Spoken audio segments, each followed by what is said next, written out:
one of the things I love is posting a video and then seeing some of the comments and you having a question and me being able to have the luxury to answer. And so this is no different.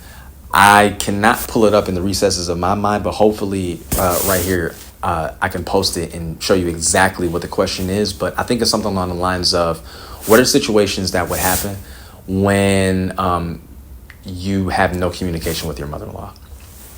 So here's the only reason why I think you would have no communication with your mother-in-law. And again, I think that this is like an hour-long seminar, but I want to keep this under 5 minutes. So I'll say it with this one word: toxic. Is the exchange between you and her toxic? Rather on your side, her side, or just between you both? Is it toxic?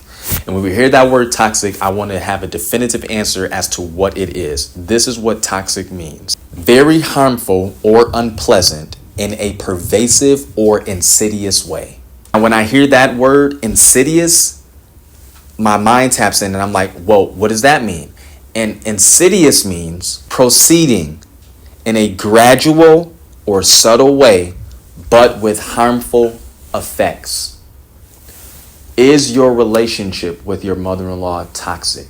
Meaning, are there things that happen from your exchange when you come out of it, you feel bad, but it's so subtle that you really can't pinpoint exactly what it is? And even if you could pinpoint exactly what the behavior is that is creating this bad feeling in you, perhaps 80% of the people that you tell are like, girl, you're overreacting. And the other 20% are right in alignment with you. But because the 80 is more than the 20, you don't trust in yourself.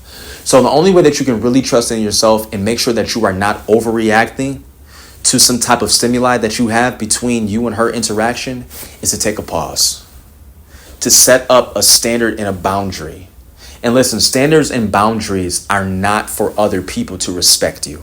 Standards and boundaries are first for you to protect and to respect and love yourself.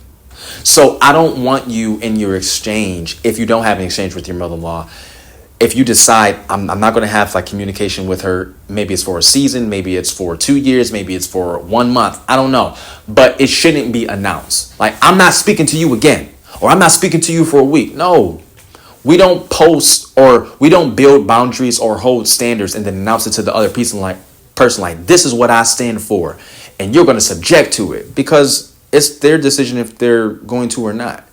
It's for you to set up that standard or that boundary for yourself. Create those healthy boundaries. And if one of your healthy boundaries is, I'm not going to speak to my mother-in-law for a week, for a month, for a year, maybe for the rest of your life, I wouldn't want that to happen. And there's a whole lot of other videos that I can make as to why, because of the family structure. You know what I'm saying? Like, I want to see the money longer and I want to see the family stronger, and we're better together. But I do understand that sometimes being in that bond, it's a whole lot of mess that happens in the middle.